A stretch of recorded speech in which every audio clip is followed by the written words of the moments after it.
নমস্কার বন্ধুরা, আপনারা সবাই কেমন আছেন? আশা করি সবাই ভালো আছেন এবং সুস্থ আছেন। গোয়ার ছোট্ট সংসারে আপনাদের স্বাগত। আজকে একটা রেসিপি শেয়ার করছি আপনাদের সাথে, ছোট মাছের বাটাবাটি ছাড়া দুর্দান্ত স্বাদের এই রেসিপিটা। শুধু একটা টমাটোর আর একটা পেঁয়াজ হলেই হয়ে যাবে।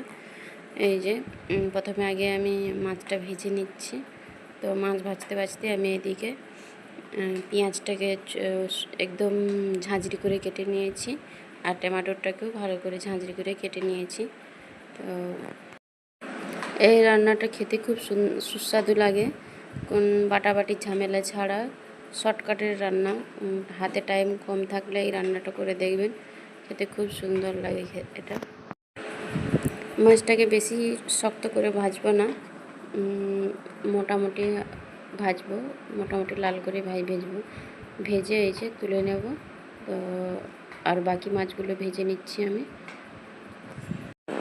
ছোট মাছ একটু পরিষ্কার করতে সময় লাগে, টাইম লাগে, নাহলে ছোট মাছ খেতে খুবই ভালো লাগে। তো এই যে আমার ভাজা হয়ে গেছে, ভেজে তুলে নিয়েছি। এবারে সবার প্রথমে দিয়ে দেবো 5 ফোড়ন। 5 ফোড়ন দেওয়ার পরে এবার দিয়ে দেবো আমি পেঁয়াজ। একদম সরু সরু করে কেটে রেখেছিলাম পেঁয়াজগুলো। তো এই যে পেঁয়াজগুলো দিয়ে দেবো। পেঁয়াজগুলো একটু ভালো করে লাল লাল করে ভেজে নেব। এই যে একটা বড় মিডিয়াম সাইজের পেঁয়াজ নিয়েছি, আর একটা বড় সাইজের টমেটো নিয়েছি।